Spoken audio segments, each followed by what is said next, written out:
Hello नमस्कार, स्वागत है आप सभी का। मेरा नाम है शेखर गुप्ता और आप देख रहे हैं फिजिक्स संकल्पना।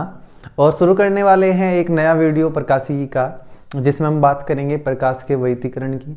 2-3 वीडियो हो गए लगातार प्रकाश का वैतीकरण पढ़ रहे हैं। लंबा सा टॉपिक है लेकिन उतना ही इम्पोर्टेंट है।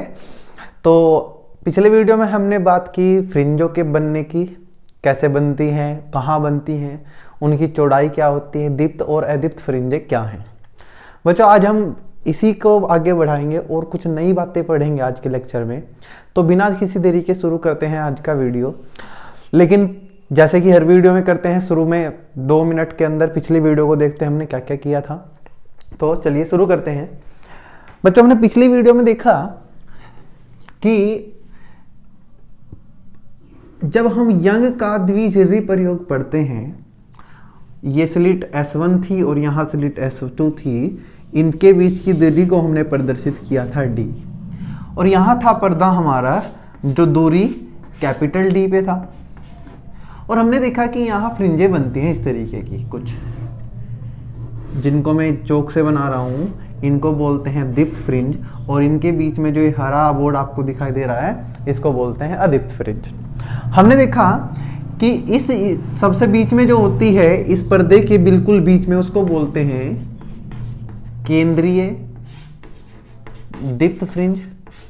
उसके ऊपर बनती है अदीप्त, फिर दीप्त, फिर अदीप्त, फिर दीप्त। तो यहाँ से हमें पता चला था कि जो वैतीकरण प्रतिरूप होता है उसमें ना फ्रिंजें एकांतर क्रम में बनती है। पहले दीप्त, फिर अदीप्त, फिर दीप्त, फिर अदीप्त। ऐसा नहीं हो सकता 2 दीप्त एक साथ बन जाए ना, ऐसा नहीं होगा। तो चलिए इस आगे बढ़ते हुए बात करते हैं कि दीप्त फ्रिंजें वहां बनी थी जहां पथांतर था हमारा n लैम्डा, जहां लैम्डा प्रकाश की तरंगदैर्ध्य है जो हमने यूज किया प्रयोग में, और n है, n का मान हम रखते थे 0, 1, 2, 3, 4। जब हमने n को 0 रखा था तो बनी थी केंद्रीय दीप्त, 1 रखने पे बनती है पहली दीप्त, 2 रखने पे बनती है दूसरी दीप्त, और 3 रखने पे बनती है तीसरी दीप्त फ्रिंज। अदीप्त फ्रिंज तब बनती है बच्चों जब डेल्टा x का मान होता है n-1/2 लैम्डा, जहां n होता है 1, 2, 3, 4 एंड सो ऑन। यहाँ n बराबर 0 नहीं होता। जब n को 1 रखते हैं तो बनती है पहली अदीप्त, जब n को 2 रखते हैं तो बनती है दूसरी अदीप्त, 3 रखते हैं तो बनती है तीसरी अदीप्त। अगर यहाँ हम 0 रखते तो 0 रखने पे हम क्या बोलते, इसको 0 अदीप्त बोलते या केंद्रीय दीप्त, जबकि केंद्रीय दीप्त नाम का कोई ऐसा कॉन्सेप्ट नहीं है, इसलिए इसमें 0 नहीं है। यहाँ होता है 1, 2, 3, 4। इससे आगे बढ़ते हैं और देखते हैं जो हमने फॉर्मूले पढ़े हैं अपने तीव्रता और आयाम के। बच्चों हमने कहा था कि जब एक माध्यम में 2 तरंगे एक साथ चलती हैं या 2 से ज्यादा, हम 2 की बात करेंगे। मान लीजिए इस तरंग का आयाम A1 है और इस तरंग का आयाम A2 है। इस तरंग की तीव्रता I1 और इस तरंग की तीव्रता I2। तीव्रता का मतलब चमक, ये मान सकते हैं हम। जब ये 2 तरंग माध्यम के किसी कण पे एक साथ पहुंचती हैं तो ये कह सकते हैं हम कि ये 2 तरंगे मिलके वहां एक नई तरंग का निर्माण करती हैं, कह सकते हैं ऐसा। उस नई तरंग का जो आयाम होगा वो A होगा और उसकी आवृत्ति होगी बच्चों I। इस A को बोलते हैं परिणामी आयाम, इन दोनों का परिणामी। इस I को बोलते हैं परिणामी आवृत्ति। और इसका फॉर्मूला आया था बच्चों हमारा A का √A1² plus A2² plus 2A1A2 cos phi। और I का फॉर्मूला आया था बच्चों हमारा I1 plus I2 plus 2√I1I2 cos phi। अब आपके दिमाग में आ रहा होगा ये फाई क्या है। ये फाई है इन दोनों तरंगों के बीच कलांतर। कलांतर क्या होता है बहुत बार बात कर चुके हैं, लेकिन फिर से बताता हूँ। कला बताती है हमारी किसी तरंग की स्थिति। मान लीजिए पहली तरंग की कला उसकी स्थिति बताएगी कि तरंग अभी कहाँ है, किस स्थिति में है। 2 तरंगे हैं तो उनके बीच कलांतर ये बताएगा कि दोनों तरंगों की स्थिति के बीच अंतर क्या है, कौन तरंग आगे है चलने में, कौन तरंग पीछे है, ये बताता है कलांतर, जिसको हम प्रदर्शित करते हैं फाई से। फिर हमने कहा था कि वैतीकरण 2 प्रकार का होता है, संपोषी और विनाशी। जहां संपोषी वैतीकरण होता है वहां ए का मान सबसे ज्यादा होता है, ए मैक्सिमम, जिसका मान आया था a1 प्लस a2 किया हमने, सभी आप देख सकते हैं।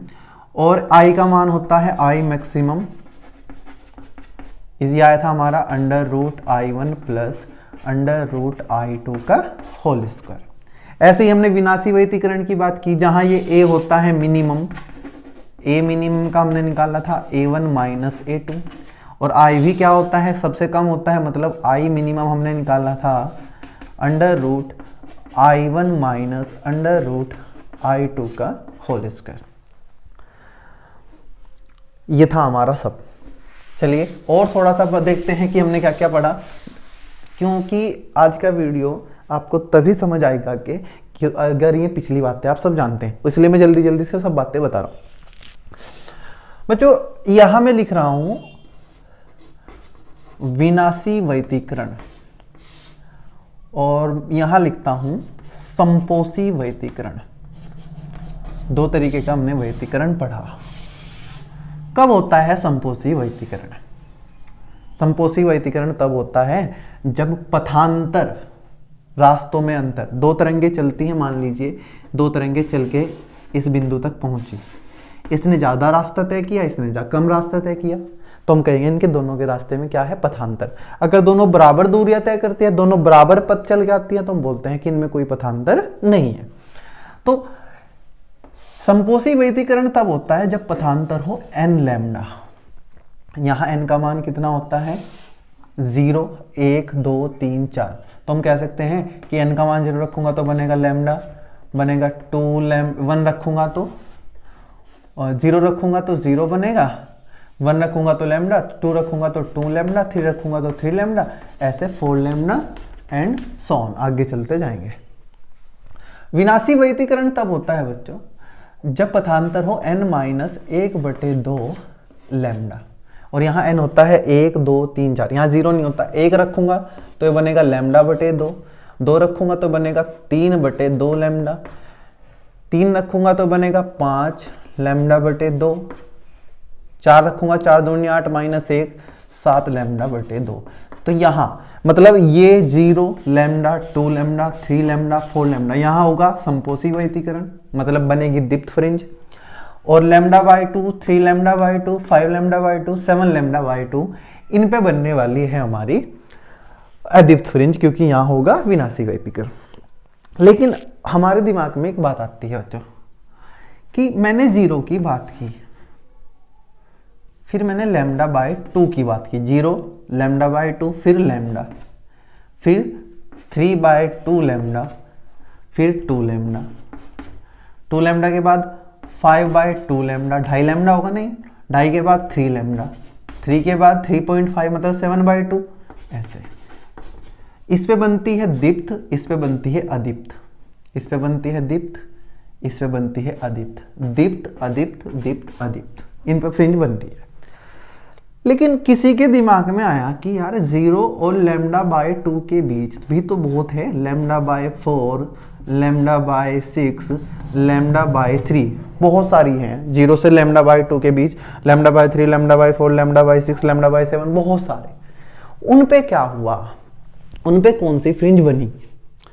क्या उन पे कोई फ्रिंज नहीं बनी? क्या वहां प्रकाश बिल्कुल नहीं है, या है तो कितना है? वही बातें आज हमें करनी है, इसलिए आपको ये सब बताना जरूरी था। तो चलिए, ये था हमारा अब तक का रिकैप, हमने क्या क्या पढ़ा था। अब बात करते हैं आज के अपने टॉपिक की और पहुंचते हैं मेन मुद्दे पे। इसको हटा रहा हूं मैं, इतनी बातें आपको आनी चाहिए अगर आपको आज को लेक्चर आपको समझना है। चलिए बात करते हैं। चलो जल्दी से फॉर्मूला लिखाओ मेरे पास आप I का फॉर्मूला होता है I1 plus I2 plus 2 under root I1 I2 cos phi.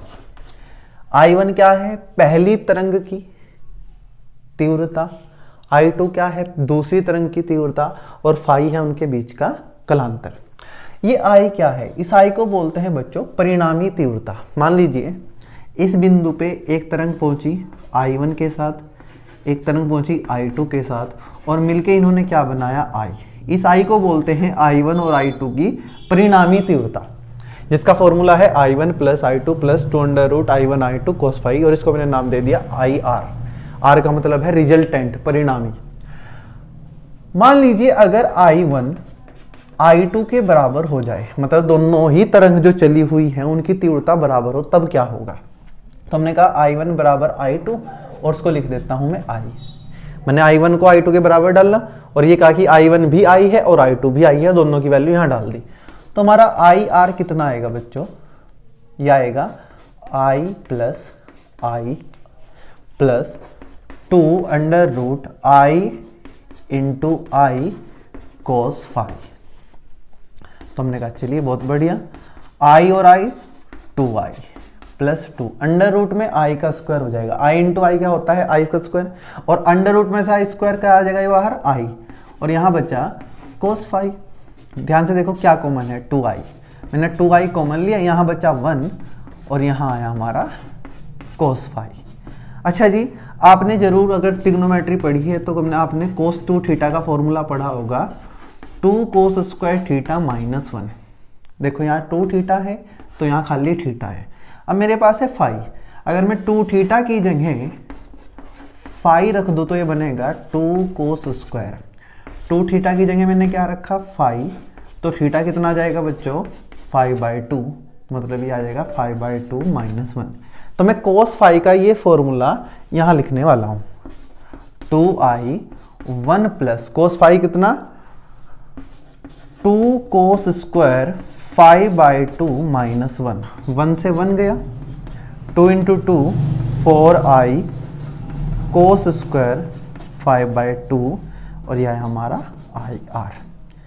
ये IR क्या है? परिणामी तीव्रता। I क्या है? एक तरंग की तीव्रता। फाई क्या है? उन दोनों के बीच कलांतर। इसको हटा रहा हूं, आगे बढ़ते हैं। क्या कहता है ये? अच्छा मुझे बताओ, ये IR सबसे ज्यादा कब होगा? IR का अधिकतम मान निकालते हैं कि जब दो तरंगे एक ही बिंदु पे आके मिलेंगी तो IR जो मिलेगा, परिणामी तीव्रता, वो सबसे ज्यादा कब होगी? वो सबसे ज्यादा तब होगी बच्चों जब ये cos स्क्वायर 5/2 सबसे ज्यादा होगा। ये मतलब ये मान सबसे ज्यादा हो, क्योंकि मैंने I को तो सेट कर दिया ना, I तो मैंने भेज दी। अब उनके बीच जो कलांतर होगा वो डिसाइड करेगा कि तीव्रता कितनी होगी, सबसे ज्यादा होगी, सबसे कम होगी, या उनके बीच होगी। तो हमने कहा इस IR का सबसे ज्यादा मान तब होगा जब cos स्क्वायर 5/2 का मान कितना हो? सबसे ज्यादा, जो कि कितना होता है? 1। cos का सबसे ज्यादा मान बच्चों 1 होता है, ध्यान रखना। तो अगर मैं cos स्क्वायर 5/2 को यहाँ 1 रख दूं तो IR का जो मैक्सिमम मान निकाला, सबसे ज्यादा मान कितना आया? वो 4I, और यहाँ रख दिया 1, तो ये बचेगा 4I। और इसी को बच्चों हम प्रदर्शित करते हैं I नोट से। I नोट का मतलब है किसी बिंदु पर सबसे अधिक तीव्रता कितनी होगी, उसको बोलते हैं I नोट। तो मतलब I नोट किसके बराबर आ गया? 4I। क्या है I नोट? अधिकतम तीव्रता, सबसे ज्यादा चमक यही होगी। देखो बच्चों, भेजी कितनी तीव्रता?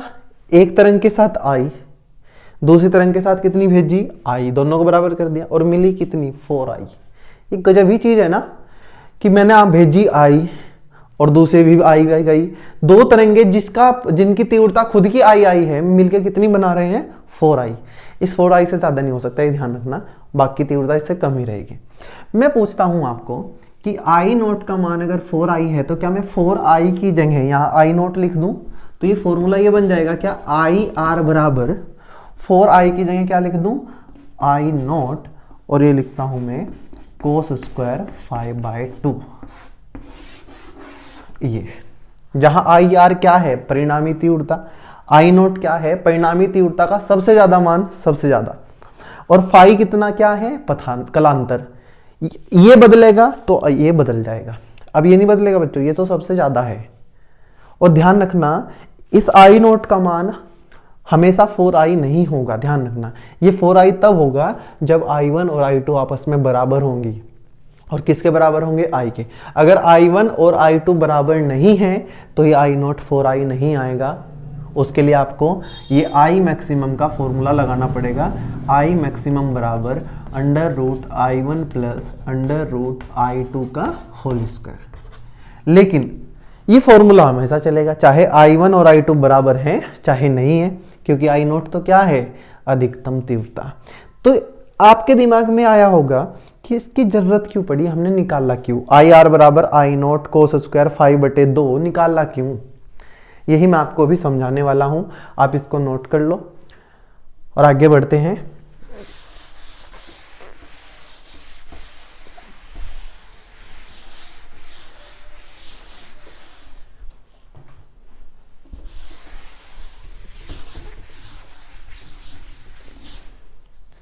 चलो आगे चलते हैं, फॉर्मूला लिखते हैं एक बार जल्दी से। IR बराबर I0 कोस स्क्वायर 5/2।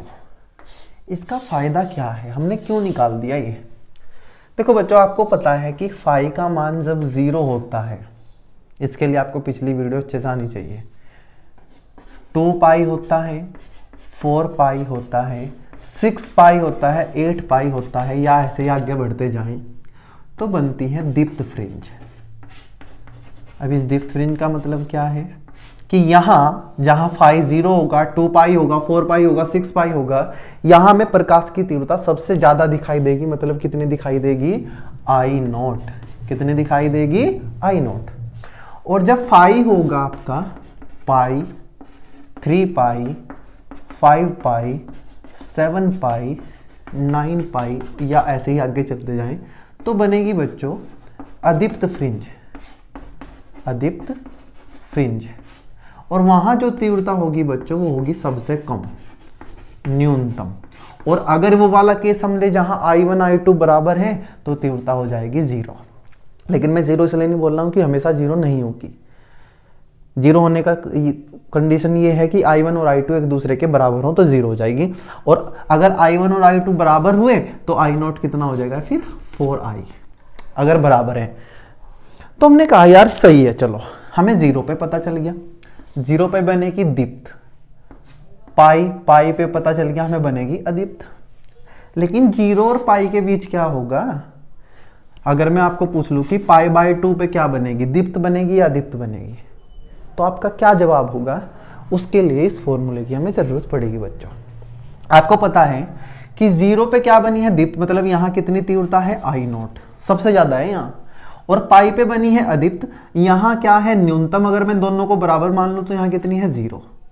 और यहां है 4I अगर I1 I2 बराबर है। लेकिन π/2 पे क्या है, 0 का मतलब होता है 0, पाई का मतलब होता है 180 डिग्री। 0 और 180 डिग्री के बीच कितने कोण है बच्चों, बहुत सारे कोण हैं। अभी तो मैंने सिर्फ π/2 लिखा, मैंने कहा π/6 पे बताओ, π/3 पे बताओ, π/4 पे बताओ। तो क्या आप यहां से बता सकते हो? यहां से नहीं बता सकते। यहां से तो आप 0, पाई, 2 पाई, 3 पाई, 4 पाई, 5 पाई, 6 पाई, 7 पाई, 8 पाई, 9 पाई, इनका बता सकते हैं। 0 और पाई के बीच क्या हुआ आप यहां से नहीं बता सकते, तब पड़ेगी आपको इसकी जरूरत। अब सुनो कैसे करेंगे उन सवाल को। मान लीजिए क्वेश्चन आपसे पूछ ले, क्वेश्चन नोट कर लेंगे कि पर्दे के उस बिंदु पर प्रकाश की तीव्रता ज्ञात कीजिए जिस बिंदु पर दोनों किरणों के बीच, दोनों तरंगों के बीच जो कलांतर है वो π/6 है या π/3 है। चलो, तो आपको कहा कि अब फाई क्या है, कलांतर, इसका मान है π/6। तो मुझे एक इसको हटा देता हूं। मैंने कहा कि उस जगह बताओ हमें जहां फाई कितना है, 90। एक बाद में करते हैं आराम से। जहां फाई का मान कितना है, π/2। तो आपने कहा भाई IR हो जाएगा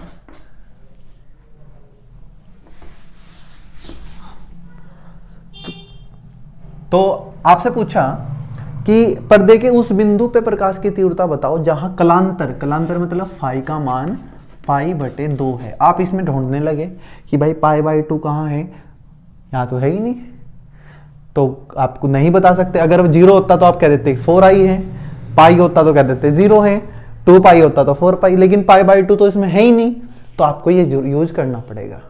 तो आपने कहा कि फाई का मान यहाँ π/2 रखो, तो IR आ जाएगा आपका I0 कोस स्क्वायर फाई का मान पाई बटे 2 और 2 गुणा 2 4, जब यहां रखूंगा ये आ गया कोस 45। कोस 45 का मान होता है 1 बटे अंडर रूट 2 और उसका हो रखा स्क्वायर, तो यह आ जाएगा अंडर रूट 2 का स्क्वायर 2।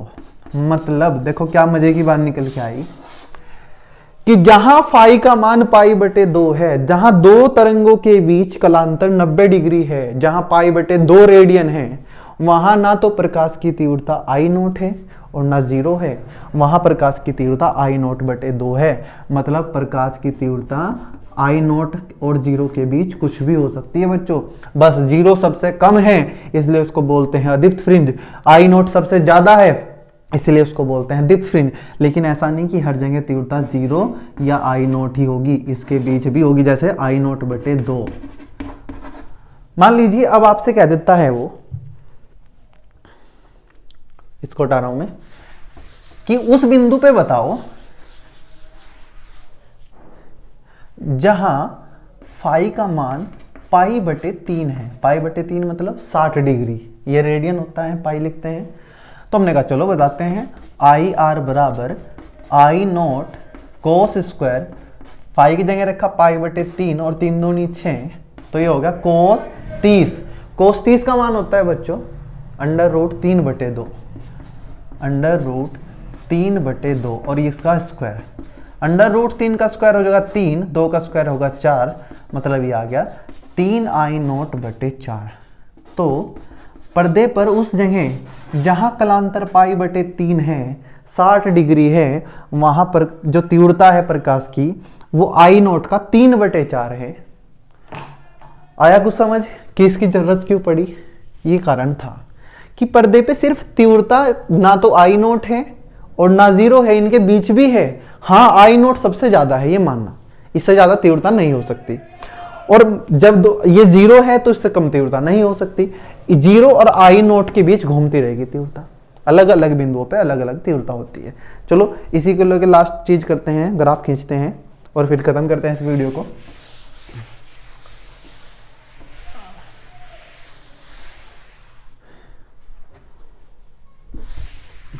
हेडिंग लगा लीजिए,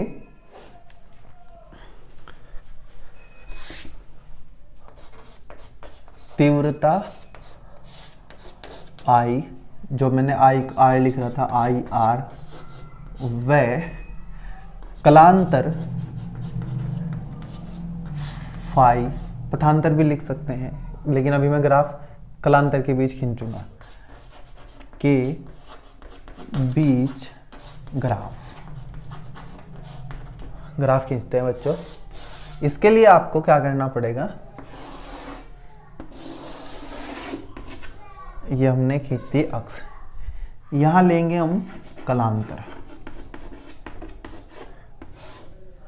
और यहां लेंगे हम तीव्रता, जिसका आई आर बोला हमने परिणामी तीव्रता, और इसको बोल देंगे फाई। यहां कलांतर का मान 0 और तीव्रता भी यहां 0। बात करते हैं, यहां लेते हैं हम, क्या ले लें, यहां ले लेते हैं पाई, यहां ले लेते हैं 2 पाई, यहां ले लेते हैं 3 पाई, यहां ले लेते हैं 4 पाई और यहां ले लेते हैं 5 पाई। ऐसे ही इधर से हम, क्योंकि बीच में दीप्त फ्रिंज बनती है, उसके ऊपर भी फ्रिंज है और उसके नीचे भी, पर्दे के बीच में केंद्रीय दीप्त, ऊपर दीप्त और अदीप्त और नीचे भी अदीप्त और अदीप्त।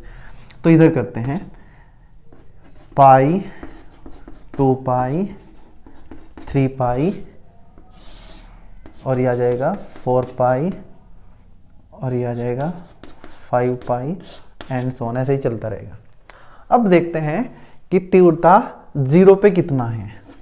आपको पता है 0, 2 पाई, 4 पाई, यहाँ बनती है दीप्त फ्रिंज, मतलब प्रकाश की तीव्रता सबसे ज़्यादा। तो 0 पे कितनी, ये सबसे ज़्यादा, और सबसे ज़्यादा को हमने कितना बोला, आई नॉट। 2 पाई पे कितनी, सबसे ज़्यादा, तो यहाँ भी आई नॉट।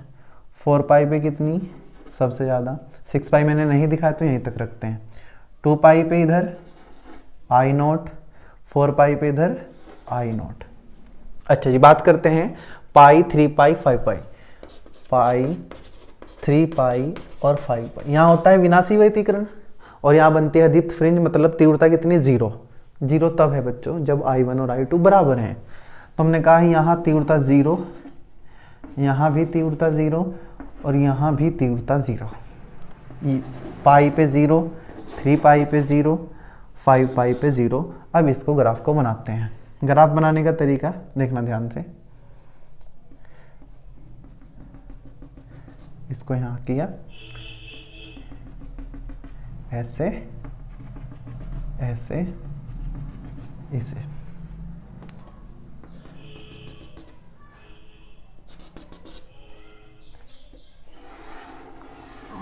सबसे ज्यादा तीव्रता, यहाँ सबसे ज्यादा तीव्रता, यहाँ सबसे ज्यादा तीव्रता और यहाँ सबसे ज्यादा तीव्रता। इधर भी ऐसे ही 4 पाई पे ये, यहाँ देखो अगर मैं 0 कह दूं तीव्रता को तो फिर तो मैं उसको ना यहाँ मिला दूंगा अगर मैं कहूँ कि I1 और I2 बराबर हैं। लेकिन बच्चों हमेशा I1 और I2 बराबर नहीं होंगे। ग्राफ आपको थोड़ा समझना पड़ेगा ये। अगर I1 और I2 बराबर हैं तब सबसे ज़्यादा तीव्रता होगी 4I और सबसे कम होगी 0। तब मैं इस ग्राफ को मिला देता हूँ यहाँ 0 पे। लेकिन क्या हमेशा I1 और I2 बराबर होंगे? नहीं। अगर I1 I2 बराबर नहीं होंगे तो सबसे ज़्यादा तीव्रता 4I नहीं होगी, उससे थोड़ी सी कम होगी। और परिणामी वो न्यूनतम तीव्रता भी 0 नहीं होगी, उससे थोड़ी सी ज़्यादा होगी। मैंने ये दिखाई कि ये है हमारी सबसे कम तीव्रता। मैं उसको नीचे तक नहीं मिलाया बच्चों। अगर आप इसको I1 बराबर I2 लेके ग्राफ ड्रॉ करोगे तो फिर आपको ये यहाँ मिलाना पड़ेगा ऐसे। ठीक है जी। तो ये ग्राफ है हमारा तीव्रता और कलांतर के बीच। अब यहाँ पेपर में आपसे पूछ सकता है कि पथांतर के बीच खींचो, तो आपको यहाँ पथांतर क्या लिख लेना है, डेल्टा एक्स। उसके लिए आपको यहाँ लिखना पड़ेगा 0, lambda by 2, lambda, 3 lambda by 2, 2 lambda, 5 lambda by 2। ये आप चेंज कर सकते हैं, या आप जानते भी हैं। इधर भी ऐसे ही lambda by 2, lambda, 3 lambda by 2, 2 lambda और ये 5 लैम्डा बाई 2। ये था ग्राफ हमारा। मैं खींच के दिखा देता हूँ, कभी कन्फ्यूजन रहे आपको कि अगर परिणामी दोनों की तीव्रता बराबर हो, I1 और I2 आपस में बराबर हो, तो ग्राफ यहाँ सबसे ऊपर आएगा 4I, सबसे कम होगी 0। तो ग्राफ ऐसा ऐसा नीचे तक आके मिलेंगे। लेकिन यहाँ नीचे नहीं मिला है क्योंकि मैं ये मान के चल रहा हूँ कि I1 और I2 बराबर है। I1 I2 बराबर है तो ये, और अगर I1 I2 बराबर नहीं है तो ये ग्राफ। इसमें से आप एक चीज देख सकते हैं कि ये जो दीप्त फ्रिंज है, ये है दीप्त फ्रिंज, इसकी तीव्रता सबसे ज्यादा, फिर ये दीप्त फ्रिंज, इसकी तीव्रता, और सबकी तीव्रता बराबर है I0। मतलब ऐसा नहीं है कि पहली दीप्त फ्रिंज ज्यादा चमक रही और 5वीं दीप्त फ्रिंज कम चमक रही, ना, सब दीप्त फ्रिंजें एक जितना चमक रही हैं। लेकिन अगर ये ऐसे दीप्त फ्रिंज बनी हुई है ऐसे, तो बच्चों इसका बीच वाला सब पार्ट सबसे ज़्यादा चमकेगा। देखो ये बीच वाला सबसे ज़्यादा, और फिर उसके बराबर में तीव्रता कम होती जाएगी और यहाँ आके सबसे कम हो जाएगी। मतलब बीच का हिस्सा सबसे ज़्यादा चमक रहा है, उसका साइड वाला और दूसरे साइड वाले की तीव्रता क्या है, कम होती जाएगी और बराबर जाके क्या हो जाएगी, न्यूनतम, और ये बनेगी आपकी अदीप्त फ्रिंज। तो ये था बच्चों आज का वीडियो। उम्मीद है मैं आपको समझा पाया हूँ। आज के लिए वीडियो में इतना ही। आप इसके क्वेश्चन लगाए I0 बराबर I0 cos स्क्वायर 5/2 के, आप उनको अच्छे से कर पाओगे और आप समझ भी गए होंगे कि उसको निकालना जरूरी क्यों था। तो चलिए मिलते हैं नेक्स्ट वीडियो में, तब तक के लिए पढ़ते रहें। Thank you.